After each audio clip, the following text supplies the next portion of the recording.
Chicos, ustedes me habían pedido el día de hoy que les hable un poco acerca de las otras secciones dentro de este capítulo, entonces voy a tratar de hacer videos de las partes más importantes. Todavía es su responsabilidad, nuevamente, saber todo lo que está en las diapositivas y venir con preguntas a las videoconferencias.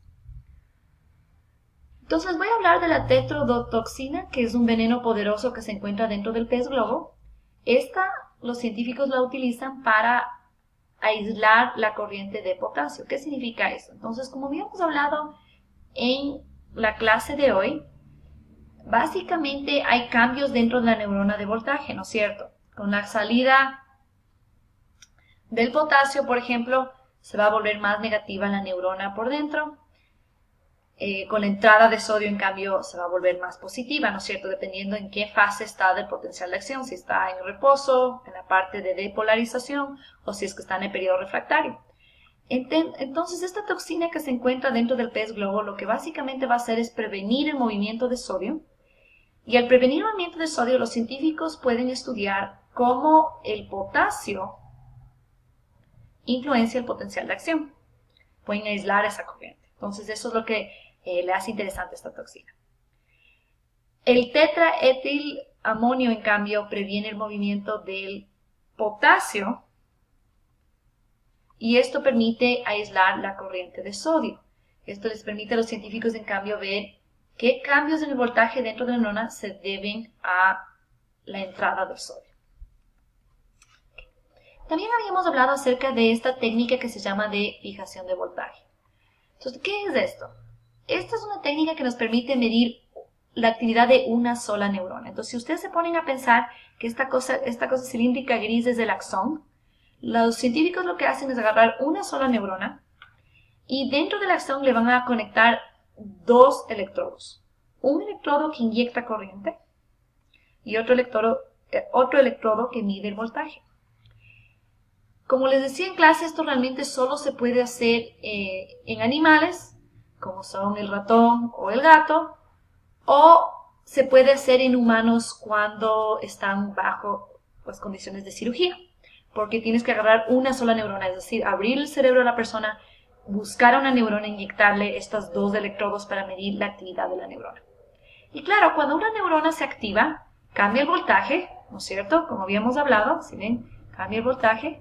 Entonces, los científicos, al poner estos dos electrodos, pueden medir esos cambios de voltaje que se encuentran dentro de la neurona y saber cuándo está disparando. Cada vez que detecta un cambio en voltaje, los científicos podrían determinar si la neurona disparó o no. Entonces, como les decía, esto se usa bastante en ratones y en gatos. Y en realidad en gatos así es como se descubrió bastantísimo de lo que se conoce ahora como la corteza visual, que es el lóbulo occipital, viendo básicamente la actividad que tienen las neuronas en el lóbulo occipital cuando el gato ve ciertos objetos. Entonces ahí se daban cuenta que esta área del cerebro es esencial para todo lo que es el sistema visual. Y pudieron identificar neuronas específicas que se activan con ciertos estímulos visuales. Hablemos un poco de la vascularización del cerebro, que también me parece importante enfatizar. La parte del cerebro que más vascularizada tiene es la sustancia gris, porque aquí están los cuerpos celulares, por eso es que tiene ese color gris. En cambio, la materia blanca es donde están todos los axones y tiene ese color blanco por la mielina, que es grasa. Es súper importante que llegue oxígeno y que llegue glucosa al cerebro. En realidad, cuando se tapa un vaso sanguíneo, o sea, cuando hay una oclusión, esto lleva al infarto, que se conoce, y esto lleva a necrosis neuronal, que es básicamente la muerte de neuronas. Como todos saben, los infartos son bastante graves. ¿Y por qué son graves? Es porque básicamente ocasionan muerte neuronal. Ahora, también pueden haber microinfartos. Por ejemplo, si un vaso sanguíneo chiquitito como un capilar se tapa, capaz solo una pequeña parte del cerebro se daña, y le llaman demencia vascular a esto. A veces uno no se da ni cuenta que ha tenido pérdidas de sus habilidades cognitivas dado a un microinfarto, pero puede suceder cuando se tapa una capilar chiquitito en el cerebro. Okay. Como les decía yo, hoy día en la clase, la barrera hematocefálica está ahí para protegerle al cerebro. Y no se localiza en ninguna parte del cerebro en sí, en realidad está localizada en todos los vasos sanguíneos del cerebro. Hay ciertas moléculas como la glucosa que tienen un transportador especial, por ejemplo, la glucosa se llama GLUT1, que permite el transporte de glucosa y como les decía yo, es casi como un acompañante de la glucosa que le permite pasar la barrera, pero la mayoría de cosas no pueden pasar la barrera. Y daño a la barrera se puede deber a esclerosis múltiple, SIDA, el envenenamiento por plomo, pueden llevar daños a la barrera hematoencefálica irreversibles casi, y el problema con eso es que, claro, todas las toxinas de la sangre pueden llegar al cerebro y eso puede tener consecuencias graves a largo plazo. Como les decía, los capilares están compuestos de una pared de células endoteliales, entonces es como tener la tubería de la casa hecha de células. No es una pared lisa, sino que hay células y básicamente se riega sangre en los capilares hacia el tejido.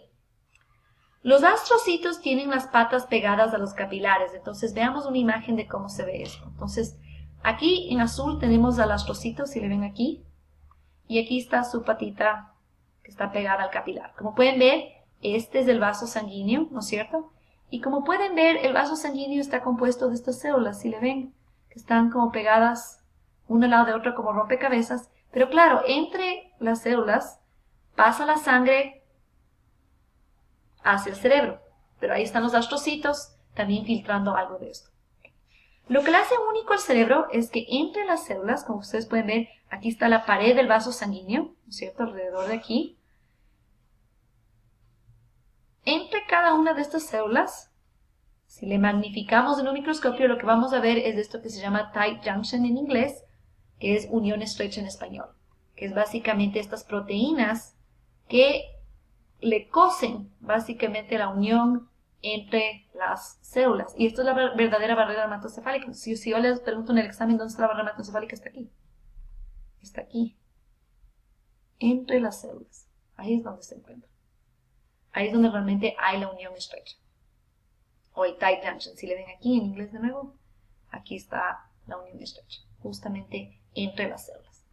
Aquí está otra imagen. Aquí le daremos de nuevo TJ para tight junction. Esta es la unión estrecha. Y como pueden ver, todas estas proteínas son las que tapan la unión entre células, causando esta unión estrecha entre células, y no permite que la sangre, esto es, digamos, adentro del vaso sanguíneo, está esta parte acá está el cerebro. Normalmente la sangre solo fluiría por aquí, sin ninguna barrera, pero en el cerebro encontramos que hay esta unión estrecha, que son todas estas proteínas que no permiten que cualquier cosa pase. Ahora una molécula de litio es chiquitita y sí puede pasar esta barrera. Y vamos a ver qué características específicas tienen estos químicos.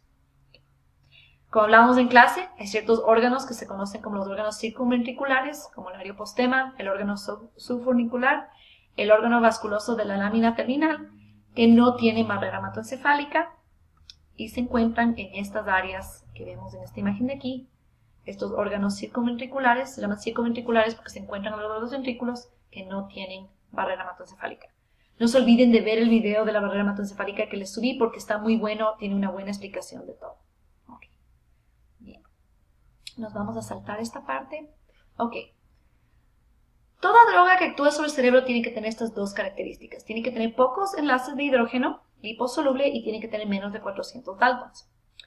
De las 6.000 drogas que se han producido, solo 6% llegan al cerebro. Y esto es porque estos son los únicos medicamentos que probablemente están hechos para que pasen la barrera hematoencefálica. Por ejemplo, todo lo que es antipsicóticos, ansiolíticos, antidepresivos, todos esos están hechos para pasar la barrera hematoencefálica y tienen estas dos características. Un problema grave que enfrentan los doctores son los antibióticos. No todos los antibióticos van a pasar por la barrera hematoencefálica. En realidad, algunos les tienen que incluso inyectar dentro del líquido cefalorraquídeo, que es el líquido que se encuentra aquí. ¿Sí? Si le ven aquí, hay un líquido que está alrededor de todo el cerebro. Pero claro, no se distribuye bien por todo el líquido cefalorraquídeo y causa un montón de problemas. Entonces, los antibióticos que realmente están hechos para tratar una encefalitis, por ejemplo, una infección cerebral, tienen que ser lipofilos, tienen que tener un peso molecular bajo para que realmente pase por líquido pase al cerebro, básicamente. Okay. Vemos un poco las drogas, como les decía yo en la clase, tiene que poder pasar la barrera hematoencefálica. La cocaína, por ejemplo, pasa por la nariz y va directo al cerebro. Si ven, aquí está el bulbo olfactorio, esta cosa amarilla aquí. No hay barrera hematoencefálica aquí, porque no hay ni siquiera sangre, es directamente, para poder oler, lo que hacemos es inhalar y ahí nuestra nariz absorbe las moléculas olfactorias y estas se pegan al bulbo olfactorio, que tiene neuronas aquí que detectan el olor. Pero aquí no hay sangre ni nada de eso, no hay una barrera hematoencefálica. Entonces es la forma en la cual la cocaína, por ejemplo, llega más directamente al cerebro. Entonces, si es que tú quieres hacerle a una droga que pase más fácilmente por el cerebro, lo que debes hacer es quitar los enlaces de hidrógeno. Así es como le haces más lipófilo a la molécula, lo cual significa que se disuelve en grasa y pasa más fácilmente la barrera hematoencefálica. Como les decía en la clase, del opio deriva la morfina y de la morfina se deriva la heroína, que tiene hasta menos enlaces de hidrógeno que la morfina, y la morfina tiene menos enlaces de hidrógeno que el opio. La heroína llega a ser la molécula que más fácilmente pasa la barrera hematoencefálica. Aquí hay otros transportadores, por ejemplo, hay un transportador especial para la gabapentina, que es una droga que se utiliza para tratar dolor y ansiedad. La L-Dopa es otro transportador que se utiliza para mover dopamina. La insulina también se pasa por receptores especiales. Ok, chicos, esta parte de aquí, por favor, léanla, traten de entenderla bien. No necesitan entender esta parte de las diapositivas. Esto simplemente les explica los conceptos básicos de lo que son un neurotransmisor. Les aconsejo que lo revisen por su cuenta. Si tienen preguntas, pueden venir a mis horas de oficina. Lo mismo con los neurotransmisores. Entonces, si es que tienen alguna pregunta acerca de estas secciones, háganmelo saber. Ok. Hablemos un poco acerca de la resonancia magnética funcional y estructural y la tomografía por emisión de positrones. Son muy similares. La tomografía por emisión de positrones, lo que tiene de interesante es que uno inyecta varios componentes radioactivos de la persona, y lo que va a hacer la tomografía por emisión de positrones es medir dónde están estos componentes radioactivos en el cerebro. Entonces, por ejemplo, tú podrías inyectar oxígeno 15, que es oxígeno radioactivo, o glucosa radioactiva. Y cuando inyectas esto dentro de la persona, puedes ver dónde exactamente se distribuyó en el cerebro. Las áreas del cerebro que más oxígeno consumen son las más activas, las que más glucosa consumen son las más activas. Entonces, mientras mayor concentración hay de esta glucosa radioactiva, de oxígeno radioactivo, más activas están esas áreas.